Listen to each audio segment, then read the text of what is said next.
TV wankwebaza okubanga awo kyatulaba era kugamba nti gendera awo wetumulidde mbadde ndi wa ambasada Kinobe njagala nsokeze we amalirize ensonga ye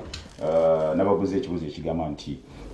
abalonzi kino kibalekawa abadde batannasalawo nti ono ye candidate wange gwesalidde okubanga mpagalulu njagala okukigendako ekyo nga nsose kwongereza ku kyamugana njagala okukanya naye politics mazeemu kubeera ne bwe nali mu budget part of politics kuba zinajoininga politics active eno kuva 93 nga tuvuganya kuyingira mu CA. My time gye mbadde mu byobufuzi ensomeseza ekintu kimu nti logical discussions zo wezikoma awo politics wakola ki watandikira omala okunyonyola ebintu bino kino buli mutuufu nnyo naye no politically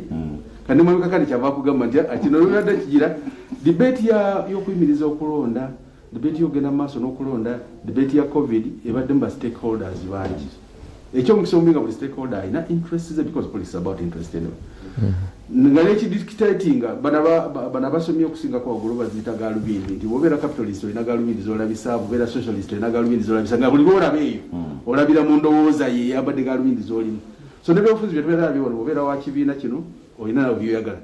biyitewo bwobeera wandowooza eri kuba liriyo consistent abadde bavuganya president Museveni tebamuwagiranga nako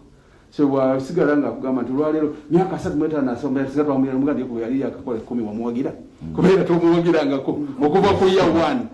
so ngati bwogira 35 years kekanzi kizo no kiyagambye akalisa president Museveni kwa president Museveni is a candidate only these 5 years but he has been president okumala emyaka 3 botandika omusojja asatu mwena jomaze olonga yambale kanzu ya president ajega nti abwe nagira mu 86 northern bypass yaliwo wenagira wano oluguudo twali tongozo lukiro luliteeka sanga tibadde tuliwo wakati abantu mwe musika president Museveni okudda asoka yogereza ebisanje ebirala byeyitako nga ayambadde nga president so nga ati mumuleta mu kiseera kya kalulu nolwekyo njagala abantu baffe mukikirize tumwami Museveni nga president ye incumbent yasooka nafuga emyaka 10 nga balira ba Paul Henry Kahande fenanga tuli mu movement wamu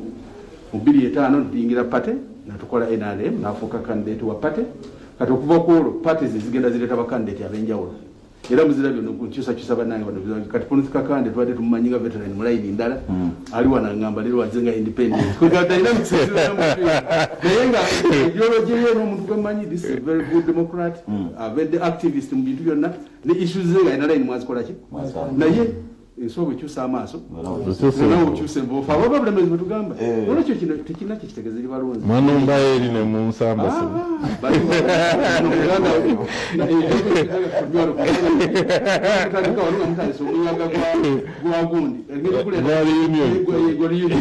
era mu platform bano kati nagezo tukanga ne platform bakusuddeko ekigamba politics leka temba njogera ko kira kintu kya gondi kya kigasa kiri abalonzi ekirungi omukisa omulungi omunene oguliwo nti obutafaanagana eri mu byalo gye tubadde tutambulira gye tuloza tebena radio tebena TV tebena masimu abalonzi abakyasinga okubeera informed be bali mu area ezabadde affected ekyokubiri abalenzi abakyalina concentration yagina emikutu kusaawa bwe twogerera ndoza twogera olwedde nga ku 90% ku balonzi abetundu ebyo ate ekyomukisa omulungi nti bafunye ekibadde ajja kufuna nti bandigenze wono n'abakuba bugendo no tiyagasuwe nange nenjogera byange tubabuulira ffenna byonna byetwogera so opportunity y'okunnyonnyola abalonzi baffe mu areas neziri affected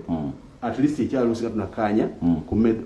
modus operandi mu ngeri gye tunakikolamu ne tukoma ku mikutu nga gino kwakati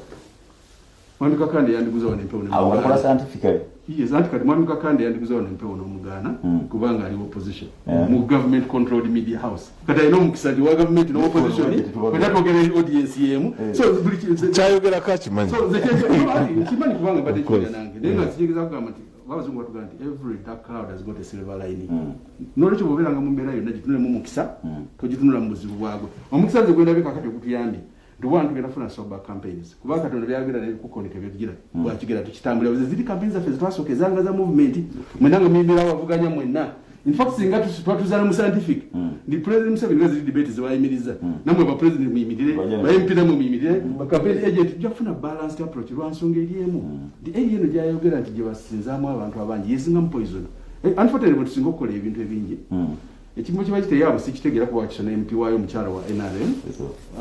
eriyo institutions endala mu police ngona agenda mu buyinza z'amanyi ng'ogyeko bino byokufuga obufuzi economic base efuga Uganda mu tujje ensimbi ezikola emirimu gyonna gye tukolera eggwanga